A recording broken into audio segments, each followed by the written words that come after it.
dari minggu kemarin ya. Kemarin itu kan sudah kita belajar mengenai curah hujan ya kan?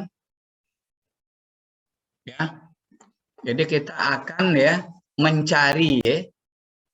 Akan kita mencari bagaimana caranya kita akan menentukan curah hujan rata-rata ya. Maksudnya kayak gini, apa? Misalnya ada stasiun hujan itu ada berapa? Misalnya di daerah Palembang itu misalnya ada 6 ya, atau ada berapa kan? Itu dicari rata-ratanya. Itu namanya rata-rata daerah atau rata-rata das atau rata-rata basin atau rata-rata tangkapan ya. Jadi misalnya curah hujan Palembang itu berapa sih? Berapa milimeter curah hujannya, ya kan? Nah, jadi apa namanya ya, kita cari berapa rata-ratanya ya. Contohnya kayak gini, misalnya ada penakar hujan di Kenten ada, Sultan Mahmud Badarudin 2 ada, kemudian di Gandus ada, di Kertapati ada, Jakabaring ada, misalnya ya. Di Pelaju itu ada ya. Nah, tapi itu harus ada loh sebenarnya supaya yang namanya apa curah hujan rata-rata itu tahu ya enggak? Kalau dia cuma satu, itu sebenarnya bukan rata-rata itu kan cuma mewakili aja. Yang sebenarnya tidak bisa itu. Kenapa? Anda kan kalau waktu hujan ya coba Anda itu jalan waktu hujan, misalnya berjalan kan, Anda di kilometer 5 misalnya kan, atau kilometer 12 sana hujan kan, Anda jalan arah jalan Kolonel Bulian langsung Sudirman langsung nyebrang, itu di seberang itu nggak hujan ya kan? Jadi penakar hujan yang di seberang itu kalau kita pasang di situ kan nggak ada datanya kan pada waktu itu, pada saat itu, ya kan? Nah, tapi di kilometer 12 itu ada, di situ kan pasti ditangkap oleh apa namanya penakar hujan di daerah Sultan Mahmud Badarudin II. Jelas nggak? Terus sebaliknya mungkin Anda tuh jalannya kemana? Ke daerah Kenten sana, ya kan? Jalan nanti dari Kenten sana Anda menuju misalnya ke daerah Gandus kan? Di situ nggak hujan, ya kan? Bisa aja hujan, bisa tidak kan. Jadi kita itu datanya tuh tidak mungkin sama di setiap stasiun pada daerah itu ya. Makanya di situ akan kita cari kan metode rata-rata aritmatik kan yang pertama kan. Jadi tujuannya itu kan untuk mencari curah hujan rata-rata di suatu daerah atau suatu das ya atau suatu basin sama ya. Basin itu artinya cekungan ya. Jadi kita akan kita cari kan. Jadi yang pertama adalah metode rata-rata aritmetik kan. Maksud aritmetik ini sebenarnya rata-rata aljabar. Contohnya tadi kan data hujan itu ada 6 ya kan. Data hujan itu ada 6. Nah, jadi kalau akan mencari rata-rata untuk apa? Kota Palembang itu jadi kita cari dulu ya. Rata-ratanya berapa? Jadi data-data dari 6 stasiun tadi ya kita rata-ratakan. Kalau dia rata-rata aljabar atau aritmetik itu mudah kan. Jadi jumlah stasiun itu ya, datanya itu berapa ya kan, D-nya atau kedalaman hujan itu berapa nanti dijumlahkan. Dibagi banyak daripada stasiunnya, itu kan rata-rata. Ya kan? Gampang ya.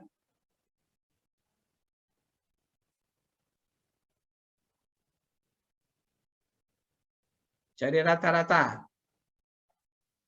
Nah, kemudian jika alat pengukur hujan, nah itu yang kenapa kita harus rata-rata itu tadi kan? Jadi seluruh area curah hujan itu kan bervariasi ya kan? Jadi hujan itu bervariasi ya. Itu akan kita cari rata-ratanya supaya nilai daripada rata-rata daerah itu bisa kita ketahui.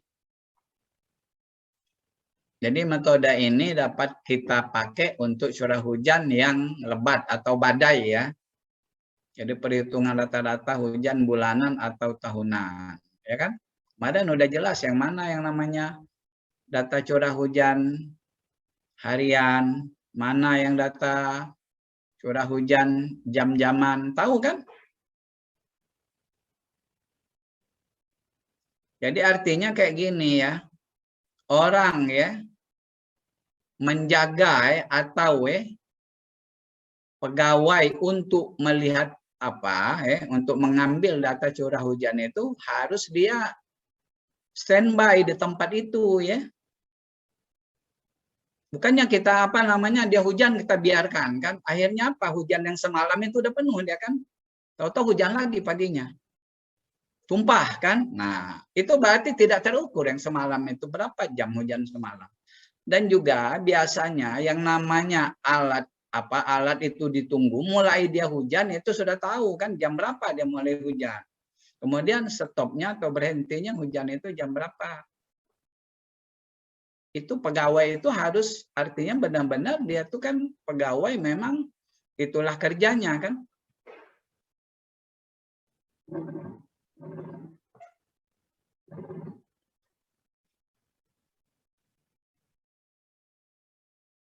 Jelas nggak?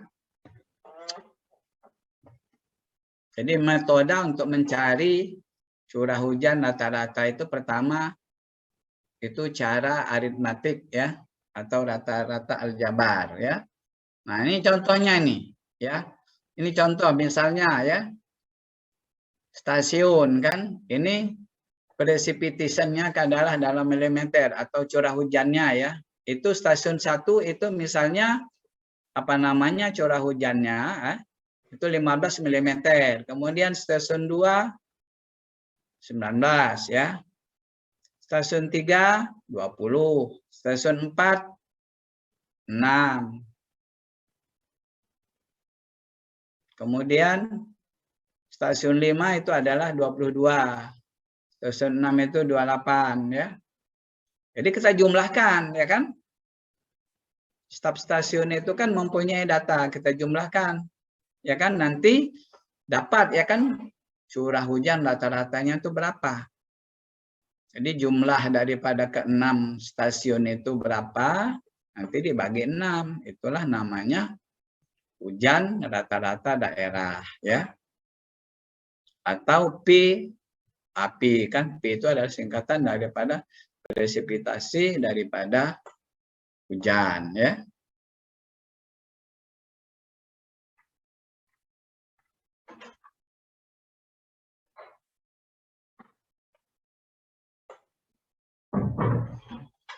Itu contoh ya. Terus berikutnya apa? Yang kedua adalah metode Thyssen Polygon ya. Jadi metode Polygon Thyssen kan. Jadi cara daripada Polygon Thyssen ya. Caranya seperti apa? Nah, cara dia itu merupakan metode rata-rata tertimbang ya kan. Yang maksud tertimbang itu apa sih? Yang ditimbang di situ maksudnya di apa ya itu harus kita hitung luasan yang terpengaruh oleh curah hujan itu ya. Oleh karena curah hujan tadi tidak merata di seluruh wilayah yang kita lihat itu pada tangkapannya itu akan kita cari luasnya. Bagaimana caranya? Nanti dijelaskan caranya itu seperti apa. Jadi durasinya berbeda, intensitasnya berbeda, itu akan kita cari nanti rata-ratanya seperti apa, ya kan? Jadi curah hujan yang dicatat oleh masing-masing stasiun penakar hujan itu harus diimbang sesuai dengan area yang diwakilinya. Maksud area yang diwakilinya itu luas ya. Luas yang diwakili oleh daerah itu. Contoh kayak gini ya. Misalnya apa penakar hujan itu di apa? Dipasangnya di Kenten ya. Jadi luas daerah Kenten itu berapa? Ya. Itu kan intinya kan kayak gitu kan yang diwakili oleh penakar hujan itu pada daerah Kenten itu berapa? Ya. Jadi cara ini cocok untuk area dengan ukuran yang sedang ya. Ukuran yang sedang maksudnya luasan-luasan yang tidak begitu luas.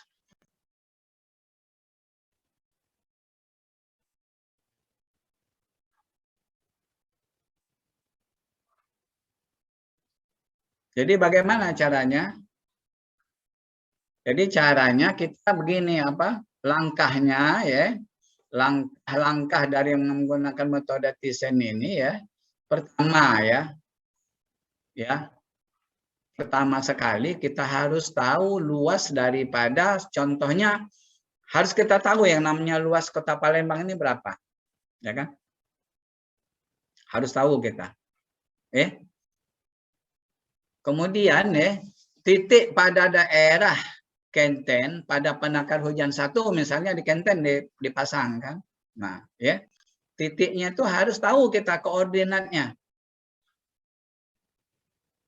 Jadi di titik itu harus tahu kita koordinatnya. Jelas nggak? Koordinat daripada titik 1 atau P1 itu atau posisi dari penakar hujan 1 itu kita harus tahu koordinatnya. Ya kan? Seterusnya yang P2 juga sama, misalnya di Sultan Mahmud Badarudin 2, ya kan? Itu titik 2, itu kita anggap titik 2 ya. Koordinatnya berapa, ya kan? Untuk apa kita tahunya koordinat untuk apa? Kegunaannya ya, itu kan Anda sudah belajar yang namanya, Anda kan sudah belajar nggak yang namanya survei dan pemetaan, sudah tahu kan?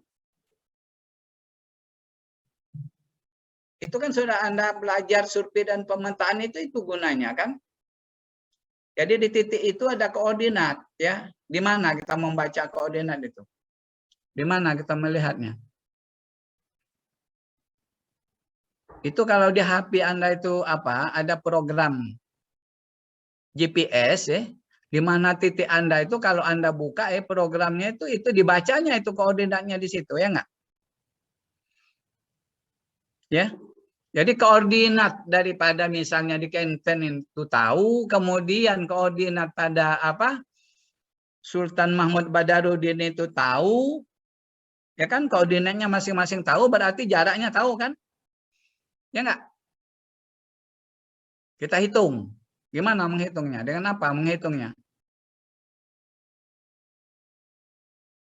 Apa kamu mau ukur, mau ditarik meteran apa dari Kenten ke apa itu? Kayak Sultan Mahmud Badarudin. Enggak mungkin lah. Anda kan sudah tahu, udah pintar kan untuk mencari koordinat. Koordinat tahu, nanti jaraknya tahu. Siapa yang tidak tahu untuk mencari jarak dari titik apa Kenten ke anu itu apa?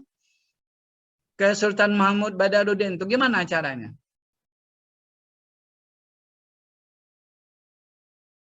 Pakai apa?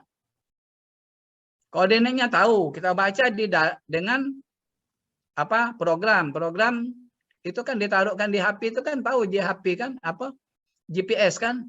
Apa program GPS itu kalau ditaruh di dalam HP itu yang HP yang canggih itu kan itu bisa digunakan sebagai GPS. Kalau tidak, beli alat GPS-nya murah. Alat GPS itu. Tapi sebenarnya nggak perlu itu kalau Anda punya apa HP itu kan apa program GPS itu kan bisa dipakai. Gimana? Coba menghitungnya gimana? Menghitung jaraknya pakai apa?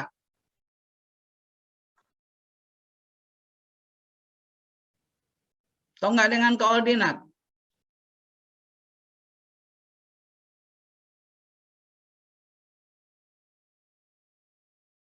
Koordinat itu pertemuan antara nilai sumbu X dengan sumbu Y kan? Ya kan?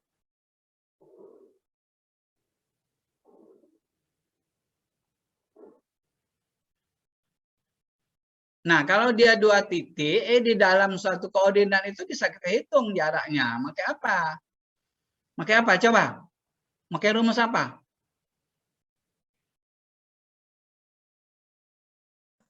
Izin menjawab, Pak. Apa? Izin menjawab, Pak. Silakan. Pakai jarak antara rumus jarak antara dua titik, Pak, yang akar XB min XA kuadrat tambah YB min YA kuadrat itu. Ya, artinya itu kan pakai rumus Pitagoras kan? Ya enggak? Jadi Iya, Pak. jaraknya itu bisa kita hitung. Jadi kalau dia dalam segitiga itu adalah sisi miringnya kan? Ya kan? Jaraknya itu adalah sebagai sisi miringnya. Nanti apa namanya kita buatkan segitiga kan kayak gitu kan? Jadi artinya Anda itu ya, jadi berpikirnya harus mulai ya cara berpikir itu cara orang teknik ya enggak? Orang di lapangan itu ya kan? Anda itu terkagum-kagum kalau melihat orang di lapangan ini kok bisa ini bisa ya yang itulah kayak apa namanya caranya kan seperti itu. Ya kan? Anda taruh alatnya di situ atau tempatnya di mana, nanti apa koordinatnya berapa, ya kan? Nanti di sana berapa, semuanya tuh jaraknya itu kan bisa dihitung, ya kan? Kalau jaraknya bisa dihitung, berarti bisa Anda itu bisa digambarkan di atas kertas, ya enggak? Bisa kan? Bisa digambar dengan di atas kertas dengan skala, ya kan? Skalanya berapa, ya kan? Misalnya 1/1000, ya kan? 1/1000 itu Anda harus tahu, ya kan? Kalau satunya itu digambar Anda, nanti 1000 yang di lapangan itu 1000 kali daripada yang digambar Anda, kan kayak gitu. Itu kalau dia skala dari besar ke kecil. Ada juga skala itu dari kecil ke besar. Itu skala apa? Yang apa namanya? Yang kecil kan? Misalnya kan yang makro kan yang kayak apa? Virus kan mau kita lihat itu kita besarkan itu kan pakai skala kan itu sama kalau orang sipil ini biasanya dari yang di lapangan yang besar itu akan kita kecilkan supaya kita gambarkan di dalam kertas ya kan berarti Anda itu bisa membuat ya luasan atau bisa membuat jarak ya enggak. Nah coba ya langkah pertama tadi itu ya jadi gambarkan daerah yang bersangkutan dengan skala yang sesuai ya kan dengan menunjukkan batas kan lokasi alat pengukur hujan di daerah tersebut dan di luar tepi dekat dengan batas tersebut. Jadi kayak gini, kalau misalnya dia di luar jangan terlalu jauh dari batasnya, ya kan? Itu bisa mewakili, ya kan? Kemudian tadi kan apa? Antara titik-titik antara titik penakar hujan dengan yang lain itu buatkan garis kan? Ya kan misalnya 6 atau 7 itu dihubungkan semuanya itu dihubungkan ya kan nah seperti tergambar yang di bawah itu ya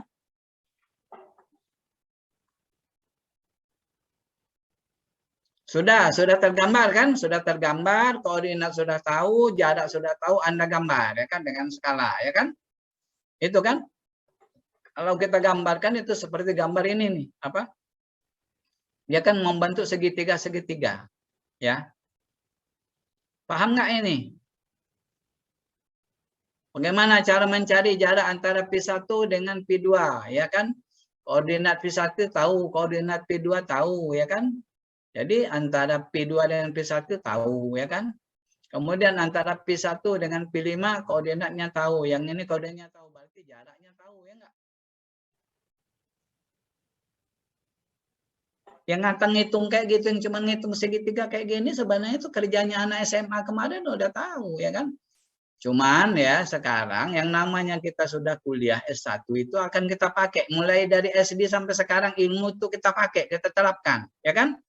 Untuk kepentingan kita, jangan disimpan itu. Ya kan? Ini ilmu SMA kan? Anda itu patut terpikir, oh itu ilmu SMA, tapi dipakai loh di sini. Ya kan? Gimana cara kita terapkan, kita pakai, ya enggak?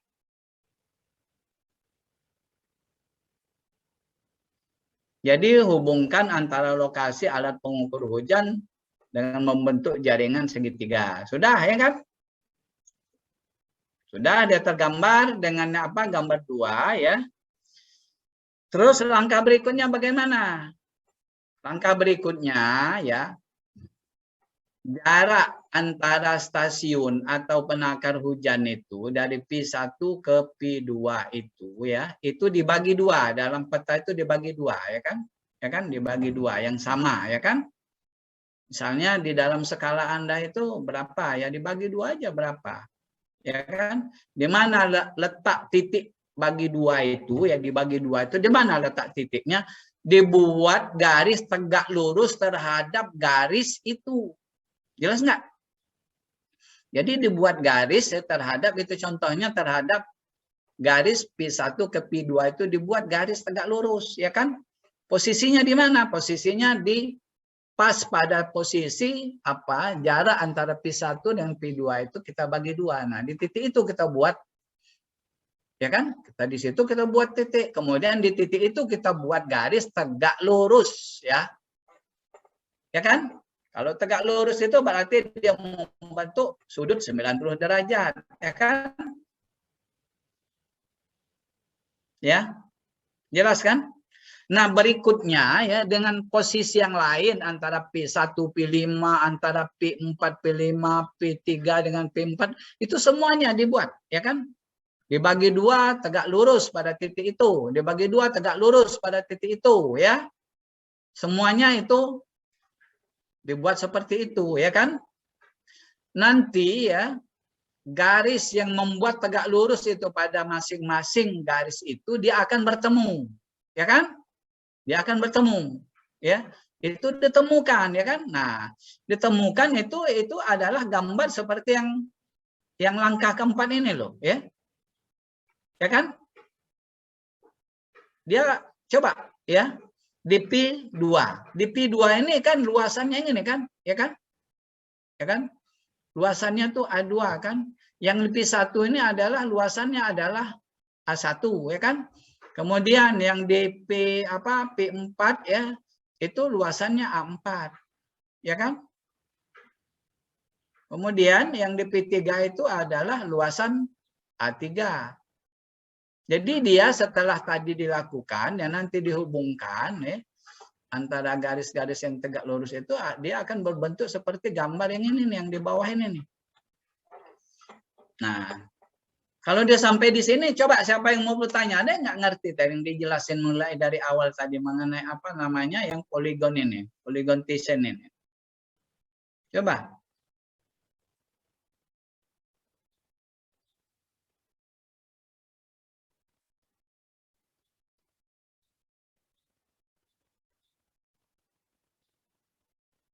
Siapa yang mau bertanya? Yang nggak ngerti?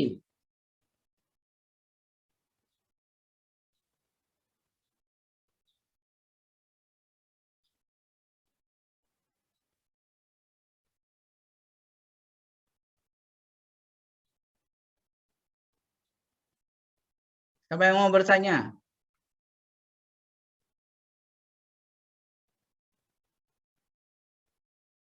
Itu baru cara kita mencari ya berapa luas yang mewakili daripada stasiun Kenten itu berapa. Ini caranya kan.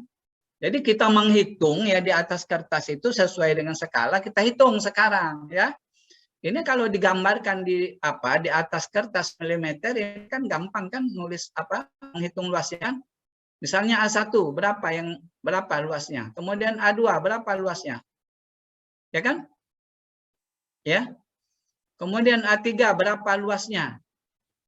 Berarti yang mewakili area atau luasan daripada masing-masing penakar hujan ini sudah tahu ya enggak? Ya.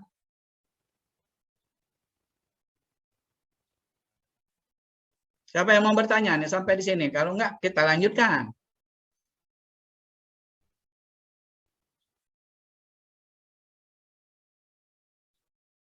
Yang bingung sampai jadi gambar ini, gambar yang langkah keempat ini, gambar yang di bawah ini nih, jadinya kayak gini nih, kayak apa tadi? Udah jelas kan? Udah dijelasin, ya kan?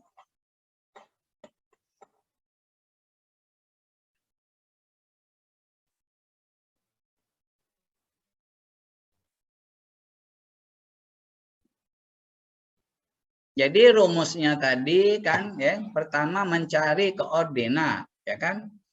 Ya kan? Kalau dia belum ada koordinatnya atau belum ada jaraknya harus kita cari, ya kan? Anda itu nanti kan engineer kan, ya kan? Di lapangan kan akan membuat misalnya posisi atau tempat daripada stasiun penakar hujan, ya kan? Kamu taruhkan di situ harus punya koordinat, nanti tempat lain punya koordinat, ya kan? Kalau setelah dipasang, saya kira itu udah tahu semua itu luasnya kan? Dia kan nggak dipindah-pindahin di situ kan? Bukannya kita setiap mau menghitung rata-ratanya, mau apa? Mau ngitung lagi luas, mau ngitung lagi apa namanya daerah tangkapannya kan? Yang enggak lah, cuma satu kali aja. Sudah kita buatkan tabel, stasiun yang ini luasnya yang ini, yang itu kan? Kayak gitu kan? Ini langkah caranya ya supaya Anda tuh tahu. Jangan nggak tahu. Orang teknik sipil nggak tahu gimana caranya. Harus tahu dong kalau yang seperti ini ya. Ini kan keterampilan kita kan. Ada yang mau bertanya nggak? Kalau tidak ada, saya lanjutkan. Udah, kita lanjutkan ya. Nah, langkah kelima, bagaimana ya? Jadi curah hujan rata-ratanya berapa?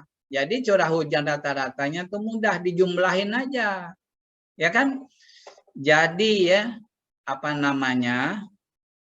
Curah hujan ya kali luas yang yang diwakilinya tadi berapa? Tadi kan Anda hitung kan, misalnya P1 ya kan? Luasnya kan? Ya kan? Luasnya ya kan, atau bagiannya atau luas seksionalnya itu berapa ya kan? Contohnya misalnya kan 25 km pangkat 2 luasnya kan udah dihitung ya kan? Udah dihitung berdasarkan digambar di peta tadi ya kan? Kemudian curah hujan di situ berapa? Precipitation-nya berapa?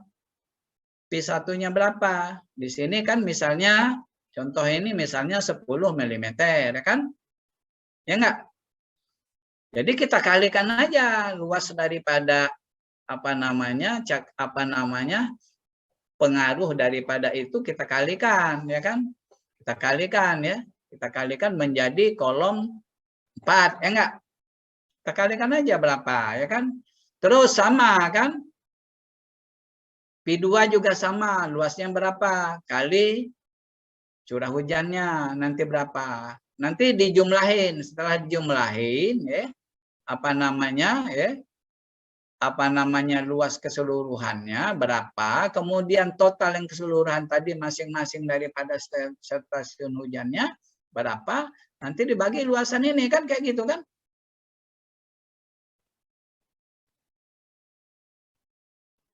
Ini yang rumus ini sebenarnya dibuat aja ini kan.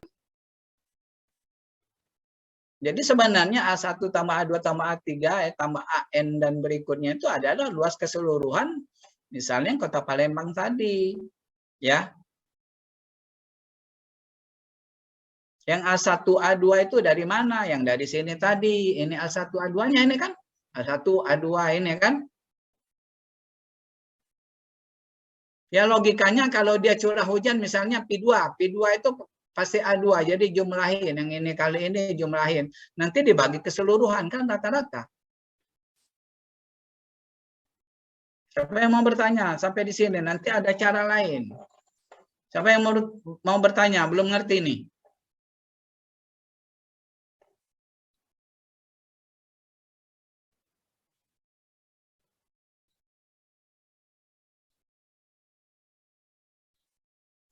Izin bertanya, Pak.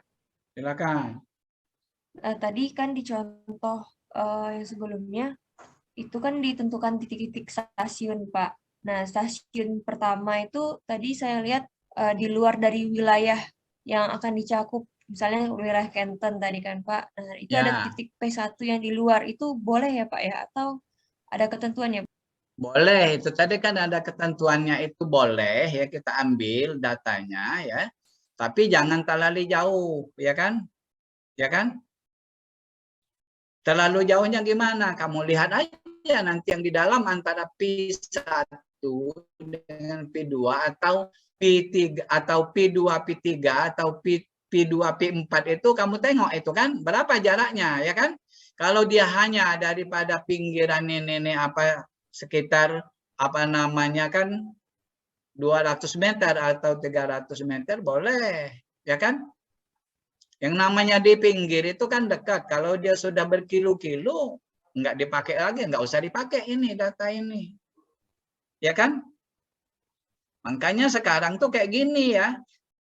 Anda itu meletakkan posisi daripada alat penakar hujan itu yang benar-benar kira-kira mewakili daerah itu. Kan tahu nih kan, misalnya di Kenten tuh di mana sih Kentennya? Sekarang kita tuh akan mencari apa rata-rata hujan daerah Palembang kan. Kalau di Kenten situ kan udah mendekati mau batas antara Banyuasin kan? Ya enggak? Nah, jadi jangan di luar, jangan di daerah Banyuasin sudah berkilo-kilo, itu kan udah daerah Banyuasin, ya kan? Jelas nggak itu? Ngerti ya? Boleh itu, tapi jangan terlalu jauh. Yang dikatakan terlalu jauh itu pasti kita ada batas kan? Contohnya kayak gitu, jarak yang ada itu sekarang itu berapa itu? Berapa kilo? Kalau di situ cuma 100 atau 200 meter nggak masalah, walaupun dia di luar wilayah. Ya. Nah, sebenarnya ya kalau yang tadi yang rata-rata aljabar itu kan kayak gini nih, apa? Ini saja kan, apa namanya? Data ini saja kan? Ya kan dijumlahkan berapa nanti dibagi 6 kan? Kalau yang ini dibagi 7 ya enggak? Ya. Coba Anda hitung dulu ini berapa rata-ratanya kalau rata-rata aljabar 10, 15, 20, 17, 25, 40, 12 dijumlahkan dibagi 7. Coba berapa?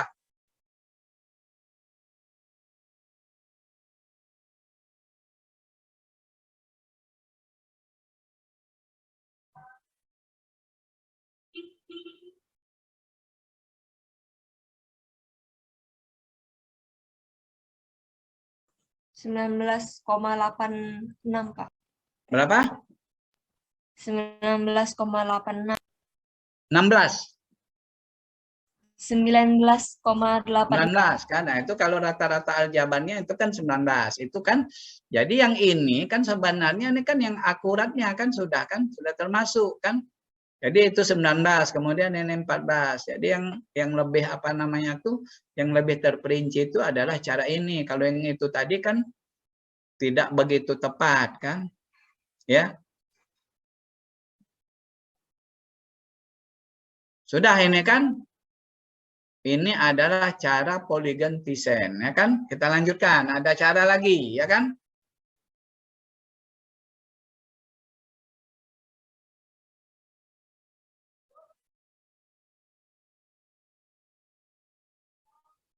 Ini adalah cara atau metode isohit ya.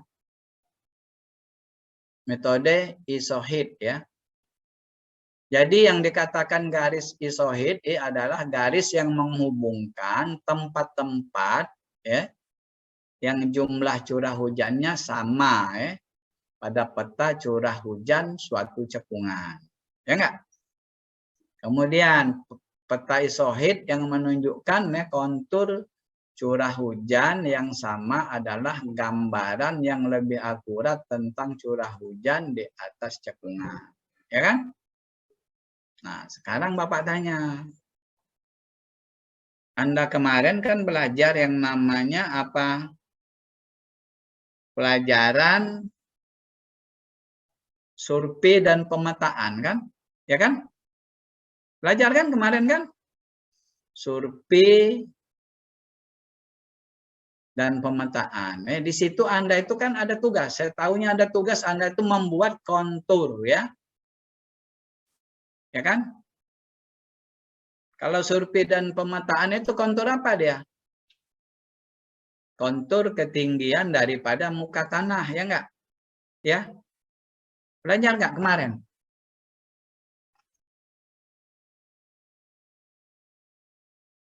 Mursalim, mana Mursalim? Mursalim. Mursalim. Ya, Pak. Ya, Pak. Belajar enggak kemarin itu membuat kontur enggak? Waktu belajar yang namanya survei dan pemetaan. Belajar, Pak. Belajar, gimana caranya?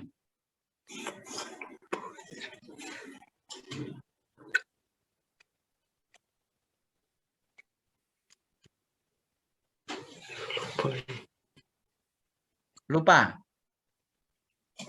Lupa. Lupa ingat. Agak lupa ingat. Gak lupa ingat. Kalau ingatnya, coba yang mana yang ingatnya? Ada nggak ingat sedikit? Jangan yang lupanya, yang ingatnya aja apa?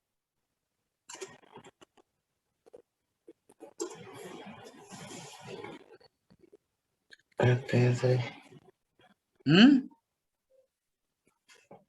Masih ingat nggak? Gimana caranya? Lupa.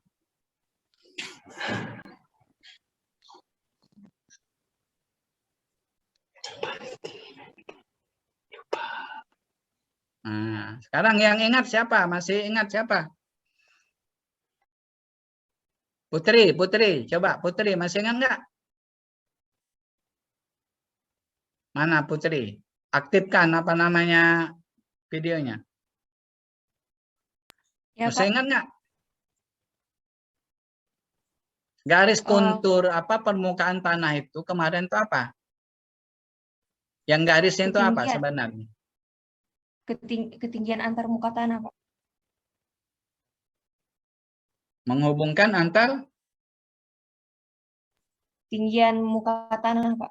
Nah, jadi garis kontur itu adalah garis yang menghubungkan antara ketinggian tanah yang sama ya, yang sama tinggi kan? Bukannya semua permukaan tanah, bukan. Yang garisnya itu menghubungkan ya titik-titik yang sama tingginya sehingga dia terbentuk kontur kan?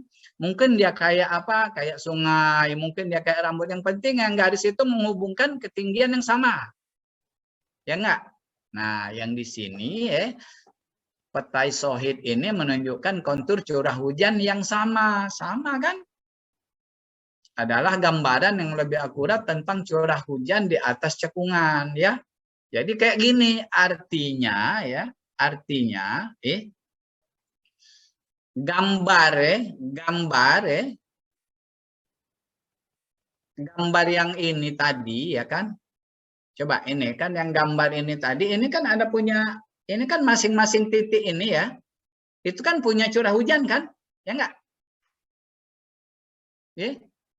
Jadi antara apa? Antara titik 1 dengan titik 2 ini saya kembalikan di ini tadi biar jelas ya.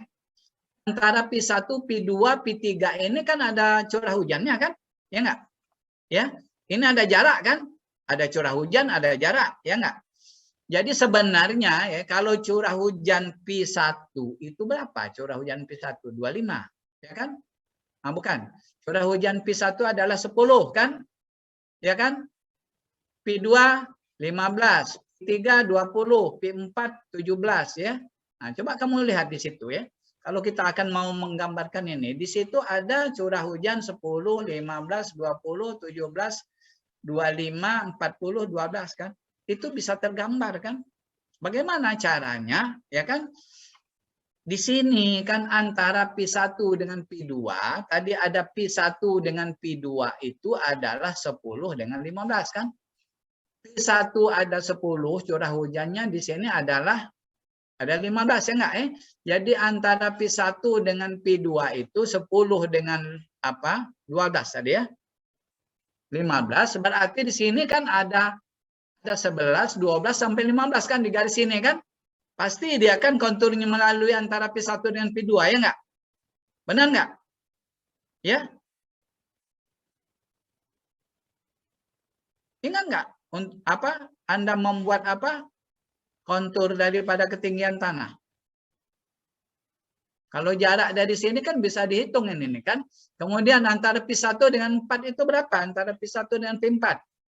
P1 dengan P4 itu adalah 17, ya kan? Nah, itu kan pasti yang garis itu tadi melalui di sini dia kan? Ya enggak? Kalau kita praktikkan.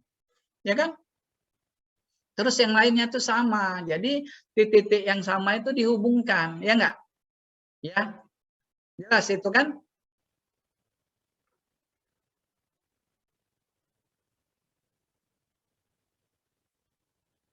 Nah, jadi sebenarnya cara ini kan cocok untuk daerah yang berbukitan dan terjal. Sebab dia itu kan sering dipakai kan. Jadi area yang luasnya di atas 5.000 km kan. Dan biasanya dipakai pada daerah curah hujan yang tinggi atau badai yang tinggi ya. Kemudian kita akan mendapatkan curah hujan itu yang paling akurat ya. Nah, ini tadi ya, ini tadi sama ya, sama coba ya. Coba Anda perhatikan ini. Ini kan gambar nih kan. Ini satu ya, ini belum dikasih tahu ini 1, 2, 3. Jadi digambarnya kayak gini nih, coba. Nah, digambarnya kayak gini. Ya kan? Ya, jadi garis-garis ini bukannya kita lukis, bukan, ya kan? Garis ini adalah ya garis yang menghubungkan antara titik-titik yang curah hujannya yang sama. Yang mana Pak yang sama curahnya? Kita cari curah hujan yang sama aja yang kayak kontur ya. Ya kan? Kontur misalnya kan dari titik dari ketinggiannya 0 ke 5 kan, 0 ke 5. Jadi ketinggian 1, 2, 3, 4, 5 itu tahu ketinggiannya di mana posisinya.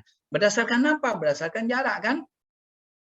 Ya, lagi-lagi itu cara ngitungnya tuh harus tahu matematikanya kayak apa. Ya.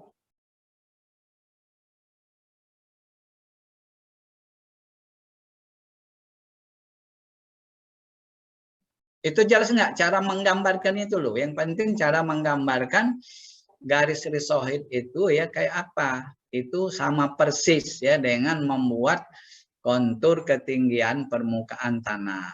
Ya kan? Ini sama ya. Jadi garis kontur daripada curah hujan itu adalah menghubungkan garis dengan curah hujan yang sama. Kamu lihat nggak kalau kamu nonton ya di BMKG itu ya. Yang jelas itu kalau dia dari BMKG dari Jepang itu, tahu nggak? Posisi dan tempatnya itu tergambar itu oleh ketinggian curah hujan itu. Dia otomatis dibuatnya kan. Coba kayak bergelung dia kan nanti di daerah situ tinggi curah hujannya ya. Memang di situ tinggi kan berputar ya di situ kan. Sana. Itu yang digambarkan nih, yang diberitakan di TV itu dia bergaris-garis itu kan arahnya. Itu curah hujan. Kemudian kecepatan angin sama kan, kecepatan angin yang sama itu dihubungkan sehingga kemana arahnya? Ya enggak? Jadi ilmu yang dipakai daripada pemetaan itu, survei dan pemetaan itu banyak itu fungsinya ya. Jangan diabaikan ya. Jadi semua pelajaran itu ada gunanya dan ada manfaatnya, ada hubungannya nanti ya.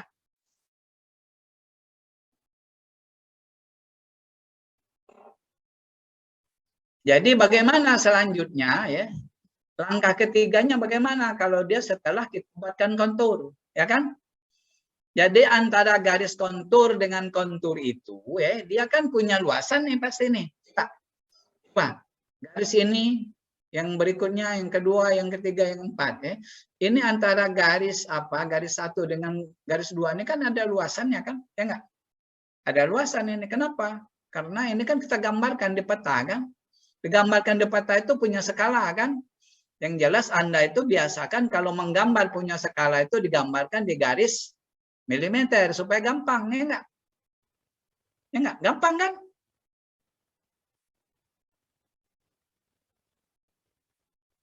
Atau dengan alat apa?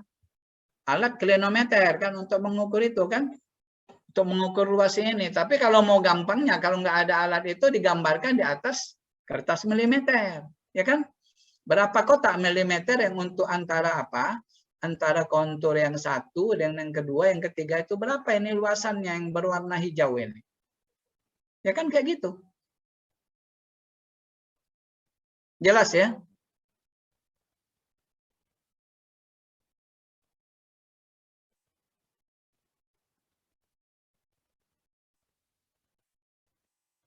Jelas nggak? Kalau sudah tahu ini luasan yang ini tahu, yang luasan ini tahu, luasan ini tahu, luasan ini udah hitung. Gimana cara menghitungnya? Kayak gini, ya? Coba ya. Jadi hitungan curah hujan rata-rata dengan persamaan ini itu kan bisa kita buat persamaannya kan? Jadi luas ya, luas A1 itu ya, itu dikalikan dengan curah hujan 1 dengan curah 2 ya, dibagi 2.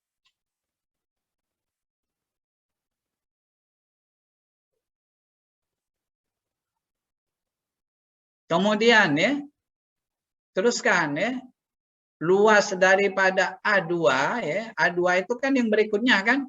Ya, kali P2 ditambah P3. Jadi dia diurut kan? Dibagi 2 terus ya sampai ya luasan AN-1 ya kali ya P ya. P itu kan apa? Singkatan dari apa? Hah? Curah hujan apa? Presipitasi kan, itu singkatan dari itu kan, ya kan, P ya N-1 ditambah PN kali ya, bukan kali ya, kurung tutup dibagi 2 terus ya, kemudian dibagi ya luasan keseluruhan kan, sama kayak apa namanya poligon Tesen tadi kan, dibagi luas keseluruhan.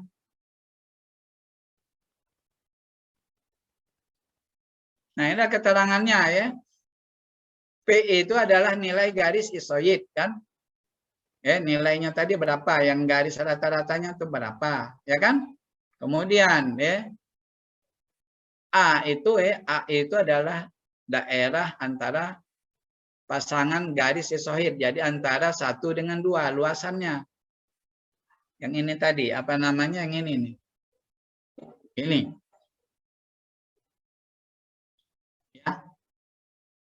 Ini A1, A2, A3, A4, A5. Ya kan?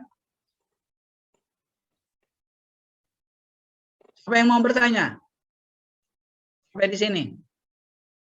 Mengenai apa namanya cara isoid, ya kan?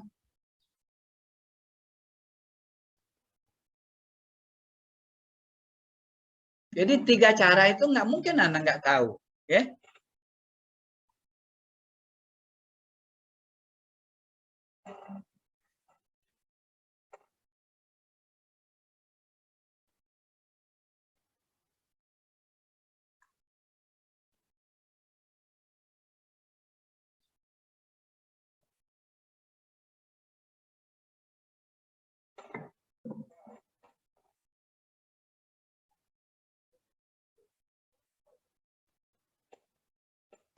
Izin bertanya, Pak. Ya, yang mana? Untuk yang isoid itu kan buat garis isoid dulu, Pak. Itu berdasarkan kedalaman hujan yang sama ya, Pak ya? Nilai presipitasinya sama ya? Iya. Yang garis itu adalah kedalaman daripada curah hujan yang sama, ya kan? Ya kan? Iya, Pak. Yang kontur tadi, apa yang kontur topografi itu, garisnya itu adalah menghubungkan titik-titik ketinggian di atas muka bumi ini adalah, atau di permukaan tanah itu yang sama. Makanya dia garisnya kemana-mana kan, yang mana yang sama dia lari kan kemana ya. Jadi kayak gini ya, kalau Anda pernah ya membuat garis itu, kemudian Anda ukur ya, Anda ukur, praktek Anda ukur, kemudian setelah diukur, digambar, setelah digambar nanti ke lapangan dilihat kan, di lapangan kan, yang ketinggian daripada garis kontur itu kan kelihatan itu ya enggak? Ya, kelihatan itu.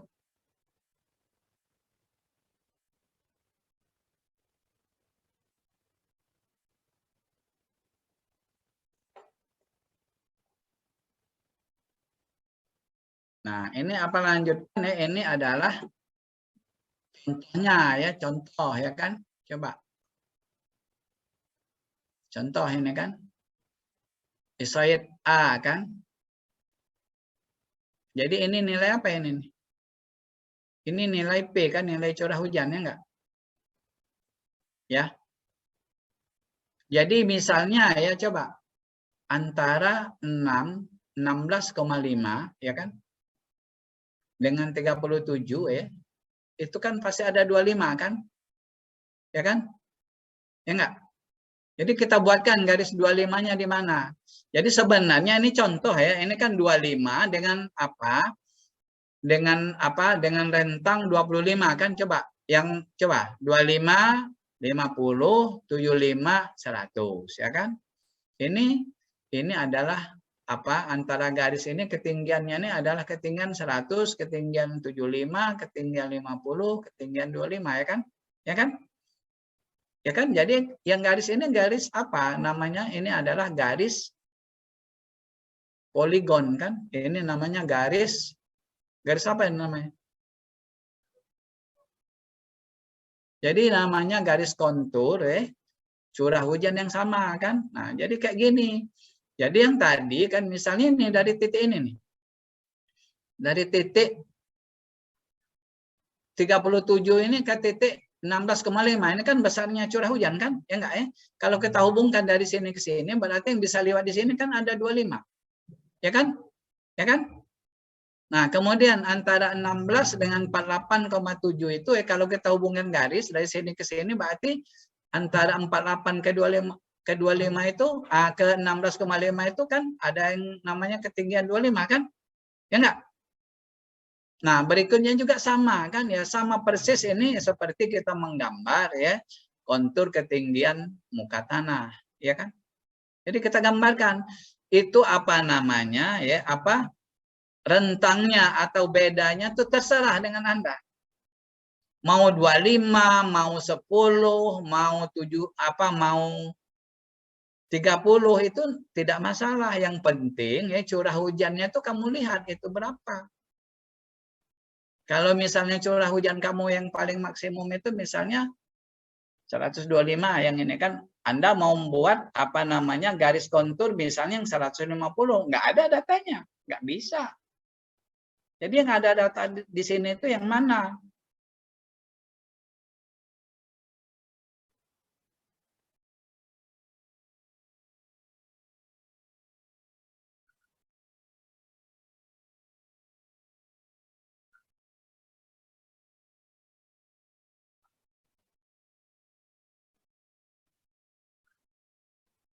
Nah, ini kan dibuat di sini adalah esohid rata-rata kan? Ya kan? 125, 100, 75, 50, 25, kemudian lebih kecil daripada 25, ya kan? Kemudian luas daripada antara esohidnya, antara garis-garis ini nih berapa, ya kan? Misalnya ini kan ada luasnya berapa. Kita hitung ini nih, ya kan? Kita hitung, ya.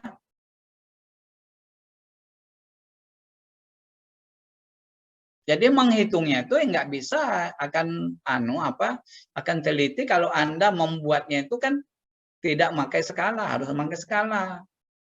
Jadi jarak antara titik-titik pengambilan penakar hujan itu letaknya itu antara satu dengan lainnya itu harus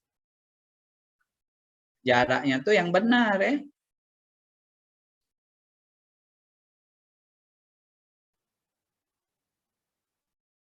Kemudian rata-rata hujan yang di lapangan itu mana? Yang ini kan? Ini rata-rata hujan yang di lapangan ini yang sebenarnya di lapangan kan. Tapi dari data-data yang ini yang ada di lapangan itu bisa kita buat kan, kita buat adalah isoidnya seperti ini.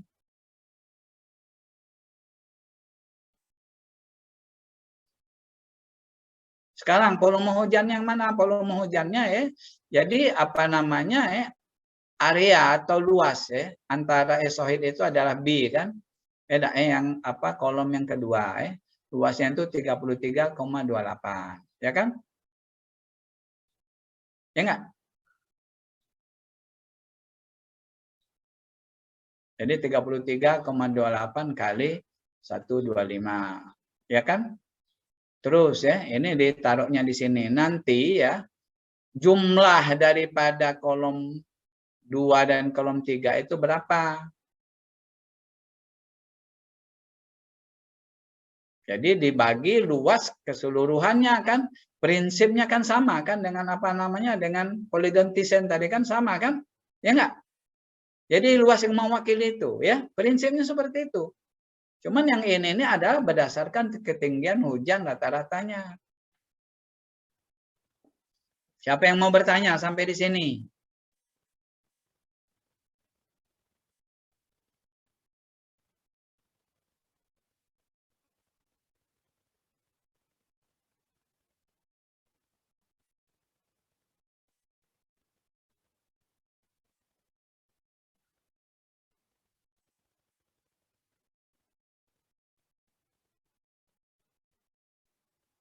Jadi ada 3 macam untuk mencari curah hujan rata-rata pada suatu das atau pada suatu basin atau suatu daerah untuk mencari curah hujan rata-rata. Misalnya Palembang, curah hujan rata-ratanya berapa di Palembang?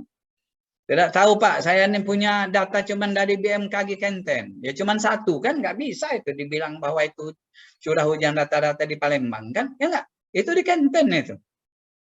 Di titik itu kan, supaya dia rata-rata harus dipasang apa namanya stasiun penakar hujannya itu dikelilingkan yang mewakili luasan kota Palembang.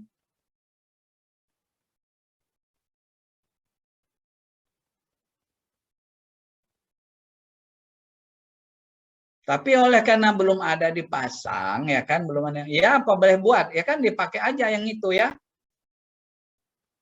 Daripada tidak ada lebih baik ada kan, yang penting kita tahu ya caranya itu bahwa itu kurang benar ya atau benar.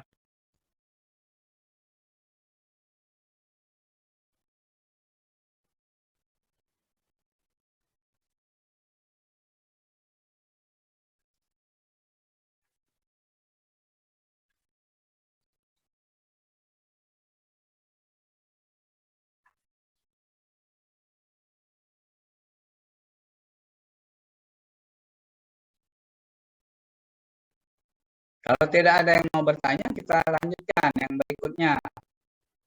Jadi ada 3 tadi untuk menghitung rata-rata curah hujan pada suatu basin atau suatu daerah atau suatu das kan.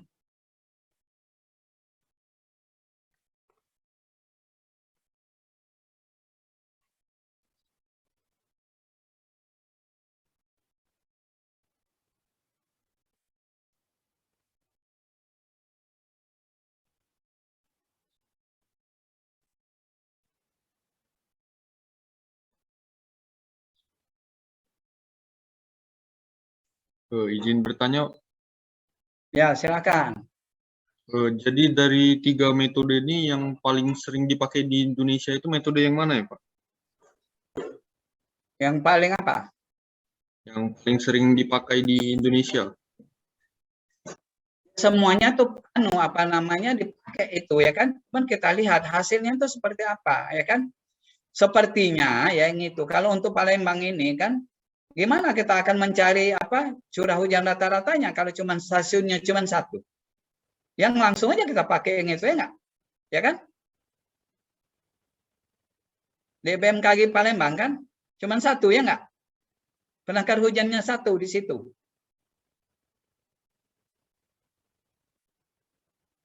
Jadi kalau untuk Palembang dipakai aja yang ada yang itu kan yang satu kan, kalau dia banyak ya kan biasanya kalau untuk kepentingan ya yang namanya cuaca ya iklim ini itu harus banyak supaya kita tuh benar mengatakannya tuh ya kan.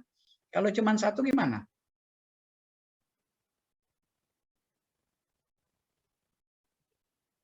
Jadi kita ini sebenarnya ya yang namanya data ya supaya Anda tahu ya, yang namanya data ya di Indonesia ini kayaknya tuh susah yang namanya data ya kan? Ya kan yang namanya data curah hujan itu nggak ada itu rahasianya itu tau nggak ada rahasia-rahasia itu ya kan itu perlu itu ya.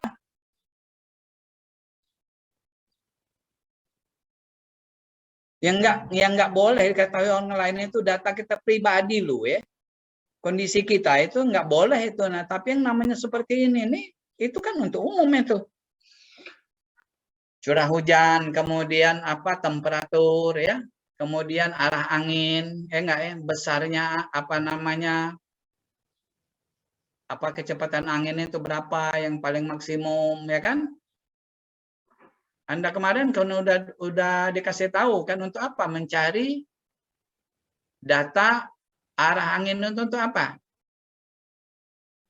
Kalau di airport untuk apa? Udah tahu kan? Untuk menentukan arah runway kan kemarin udah dikasih tahu kan? Ya kan kalau arah runway itu ya tegak lurus dengan apa kecepatan angin maksimum, tahu nggak pesawat mau terbang itu kalau dia datang hujan atau badai atau angin terbalik dia akan ditabraknya kan. Tapi kalau dia searah dengan apa kecepatan angin maksimum, ya kan? Itu pasti dia terdorong kan atau tertahan kan, tidak akan terbalik. Itu kan kepentingannya kan di situ.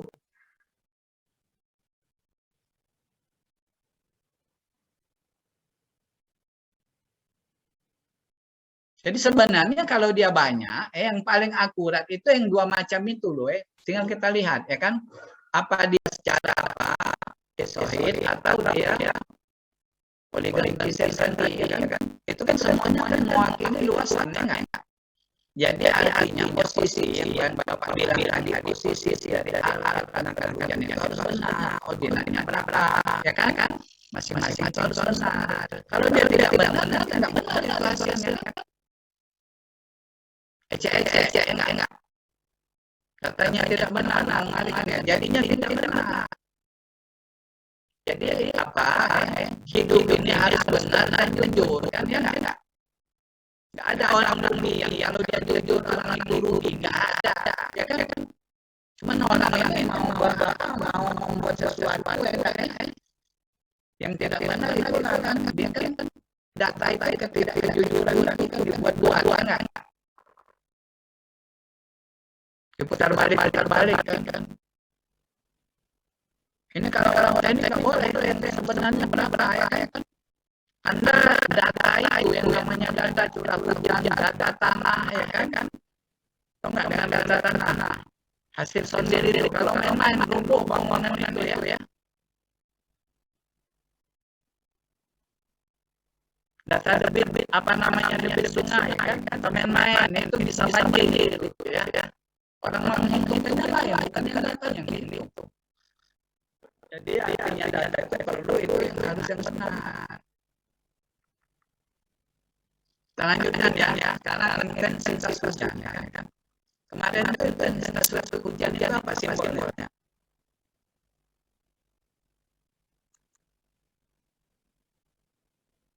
Jadi intensitas hujan itu simbolnya ya bisa I besar, bisa I kecil kan. Yang penting dia intensitas hujannya ya. Karena intensitas hujan adalah tinggi atau kedalaman air hujan bersatuan waktu kan. Jadi milimeter per jam atau milimeter per menit ya. Kemudian ya sifat umum dari hujan itu apa? Makin singkat hujan berlangsung itu intensitasnya biasanya kecenderungannya adalah makin tinggi ya kan.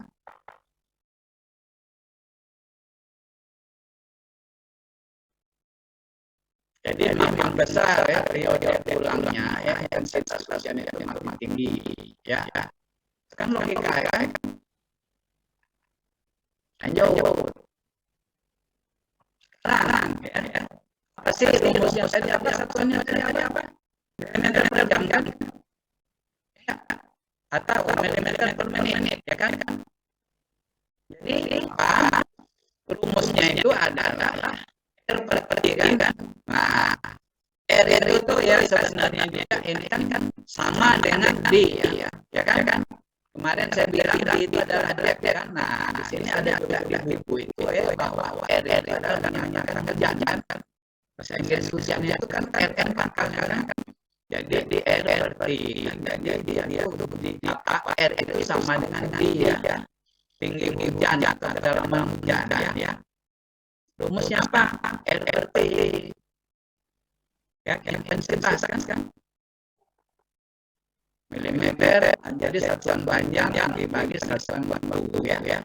Jadi ingatkan jadi simbol itu ingatkan ya. I besar atau I kecil kan? Kemudian dia kedalaman atau tinggi hujan itu ya. Bisa orang menulisnya R besar, bisa orang menulisnya I kecil. Itu ingatkan ya kan? Jangan disalahin orang nulis kan? Oh di dia nulisnya siap kan? Bisa kan dengan buku itu kan memang dia sering beda-beda tapi Anda harus tahu ya. Jadi I besar tapi kecil itu adalah intensitas hujan. Satuannya apa? Milimeter per jam. Ini milimeter per jam nggak ini kira-kira ini?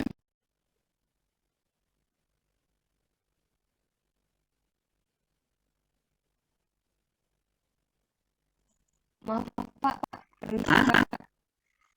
Ya, Permisi Pak, belum ganti PPT Pak, masih PPT yang lama Pak. apa? Belum ganti PowerPoint Pak, masih di presentasi PowerPoint yang pertama tentang Yang mana? hitungan isoter. Yang ini. Iya, belum ganti PPT Pak, belum muncul. Yang materi Belum ada. muncul di situ, belum muncul. Iya, belum Bentar ya. muncul Pak. Ya sebentar ya, belum muncul ya. Bentar. Belum Pak.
Sudah belum muncul?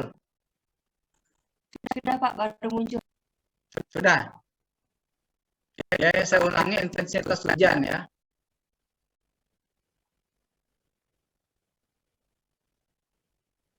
Itu intensitas hujan tadi adalah ya, tinggi atau kedalaman air hujan per satuan waktu.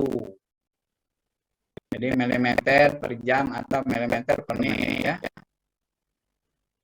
Kemudian ya, sifat hujan ya, makin singkat hujan dan langsung itu intensitasnya cenderung makin tinggi, ya kan? Kemudian makin besar periode bulan intensitas hujan itu adalah makin tinggi, ya kan? Nah, sekarang persamaan umum daripada intensitas hujan ini adalah I, ya. Ya, I besar boleh, ya, I kecil boleh, ya. Jadi itu berarti kalau dia milimeter per jam berarti di kan, nah, yang tulisnya adalah R, ya. R itu sama ya. Jadi R itu adalah sama dengan D ya. Kalau ada orang menulis bahwa I itu R per D itu benar, itu adalah singkatan dari hujan R kan? Ya enggak? D itu juga adalah singkatan dari R ya. Andai-andai itu. Jelas ya? Jadi kedalaman hujan ya, atau tinggi hujan itu ya bisa ditulis atau D kecil ya. Sekarang kalau dia lamanya hujan itu tetap simbolnya adalah D kecil ya.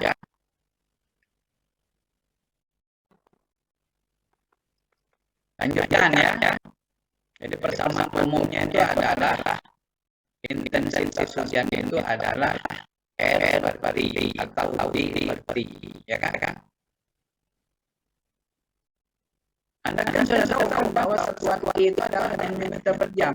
Kenapa? Karena R itu adalah tinggi hujan kan suatu satuannya M, apa namanya milimeter kan? Waktu itu adalah jam per menit, ya kan tadi. Ya lanjut ya. Nah sekarang ya apa namanya? Sekarang intensitas hujan itu ya, dengan durasi atau waktu ya, atau durasinya atau selang waktunya bisa digambarkan dengan grafik namanya adalah frekuensi ya. Misalnya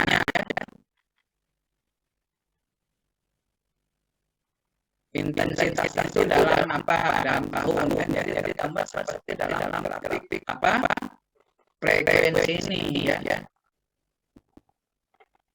Jadi hubungan antara intensitas hujan, lama waktu hujan dengan frekuensinya. Jadi frekuensinya itu berapa tahun, ya kan? 5 tahun, 10 tahun, 20 tahun itu bisa kita gambarkan.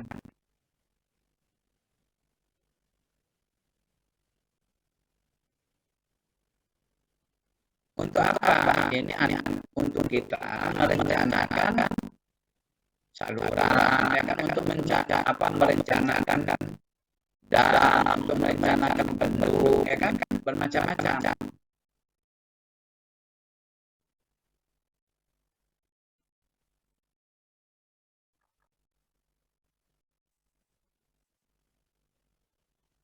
Lanjutkan ya, lanjutkan ya.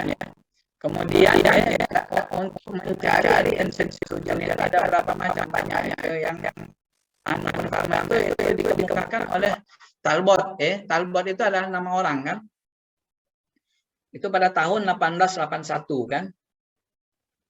Ini banyak digunakan karena mudah diterapkan kan. Jadi input ya. Input artinya data curah hujannya itu adalah jam-jaman ya kan. Ngerti nggak yang data hujan yang jam-jaman ya kan? Artinya kayak gini kan. Jadi data hujan jam-jaman itu perlu ya kan. Jadi kalau dia hujannya itu 2-3 kali, misalnya hujan pertama, hujan kedua ya, itu harus diambil datanya. Itu lengkap kan. Jangan semuanya sehari kan. Kita nggak tahu kan yang hujan lebatnya itu berapa jam. Atau berapa menit, ya kan?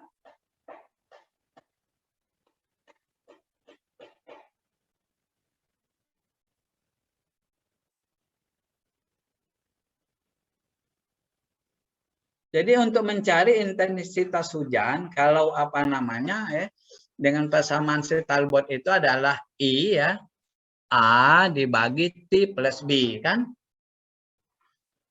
Itu tahu kan intensitas hujan. Kemudian T itu adalah lamanya hujan. Kemudian A dan B itu adalah parameter kan? Parameter.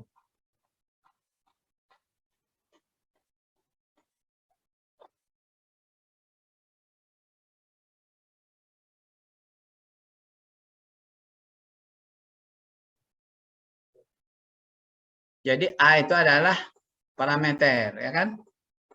Nah, sekarang A itu apa? Rumus A itu ya. Jumlah ya, sigma ya, intensitas hujan kali waktu, ya kan? Kali jumlah daripada intensitas hujan kuadrat, ya, dikurang, ya. Dikurang ya, jumlah ya. Kurung buka ya, I kuadrat, intensitas hujan kuadrat kali T waktunya ya, kurung tutup ya. Kali jumlah daripada intensitas hujan. Itu mencari nilai A ya. Kemudian dibagi ya, N kan. N itu adalah jumlah datanya, berapa jumlah data?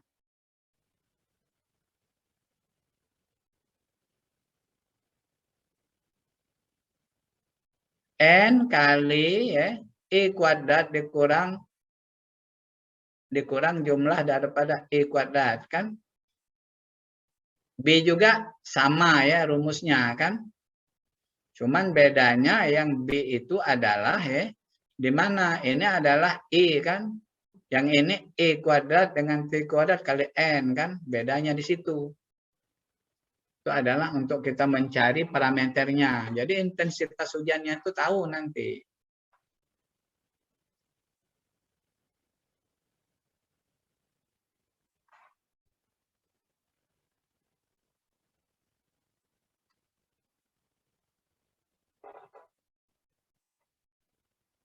Itu kalau dia memakai persamaan Talbot.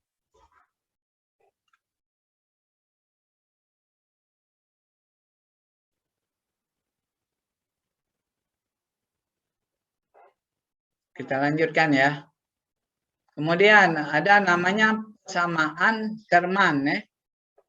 Sherman ini itu tahun 1905 kan. Nah, apa namanya si Sherman itu dia bagus untuk biasanya dipakai untuk apa? Untuk curah hujan yang lamanya di atas 2 jam ya.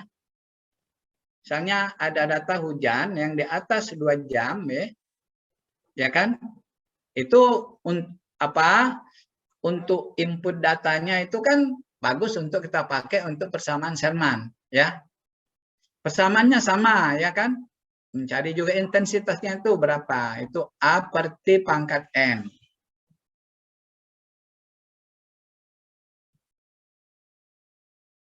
A dengan N itu adalah parameter, kemudian N besar itu adalah jumlah data.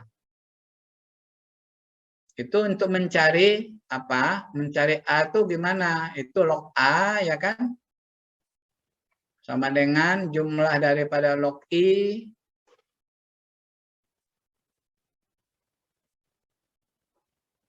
kali T dalam kurung pangkat 2 dikurang jumlah daripada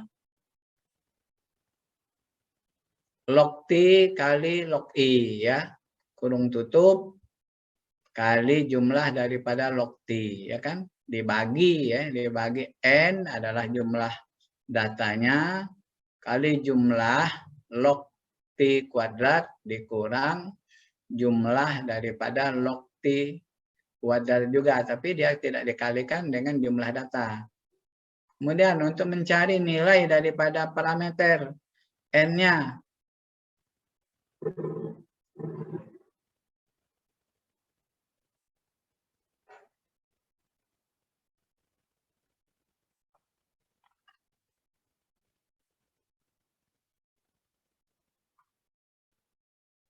itu adalah persamaan daripada Sherman.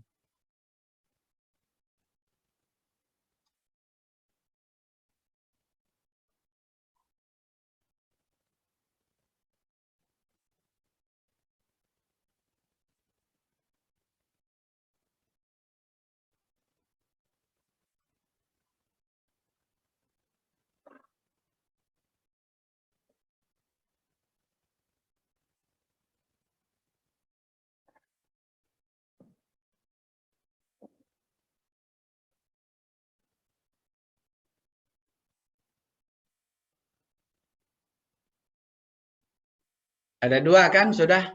Lanjut ya. Kita lanjutkan dengan persamaan Ishiguro ya kan? Ini dikemukakan oleh Dr. Ishiguro tahun 1953 ya kan? Jadi input datanya ya ialah input curah hujan jam-jaman juga kan? Ya. Persamaannya apa? I ya intensitas hujan ya kan?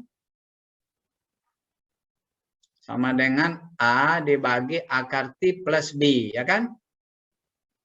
Itu sama, itu tuh apa? Tahu tadi intensitas hujan milimeter per jam, kemudian T itu lamanya hujan, A dan B itu adalah parameter, ya kan? N itu adalah jumlah data, ya kan?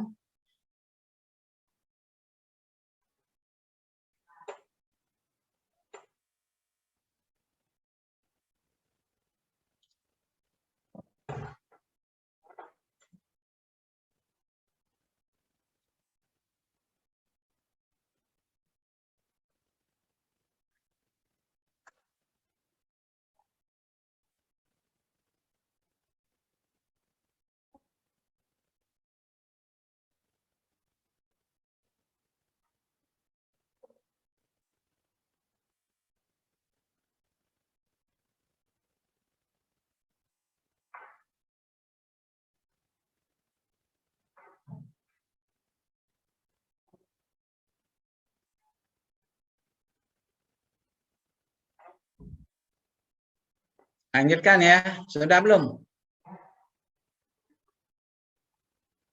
Nah, kita lanjutkan dengan apa? Persamaan sama ya, orang Jepang juga ini, persamaan Mononobe, ya kan? Pada awal tahun 1976 persamaan Mononobe dikenalkan di Indonesia, mulai dikenal dengan desain hidrologi untuk menghitung intensitas curah hujan setiap saat, ya kan? Input datanya adalah curah hujan harian yang maksimum. ya kan? Jadi input datanya adalah curah harian yang maksimum, ya kan? Jadi input datanya tuh curah hujan yang maksimum hariannya tuh yang mana, ya kan? Jadi kalau dia curah hujan harian yang maksimumnya itu kan dalam 1 bulannya itu kan ada kan?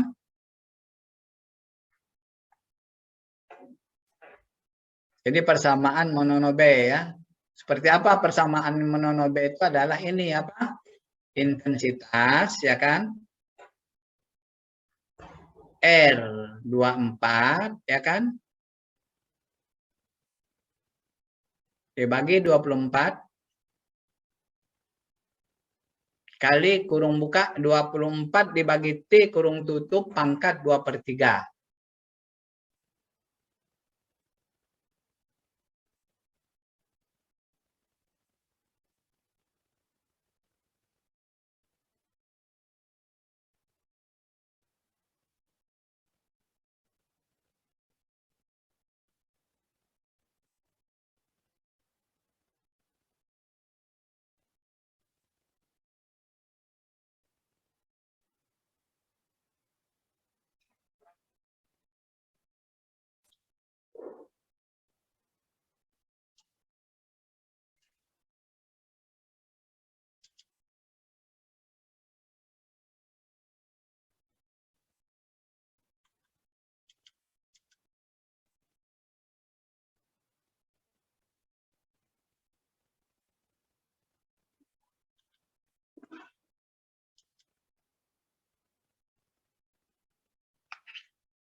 Jadi sampai di sini dulu ya kuliah kita hari ini ya.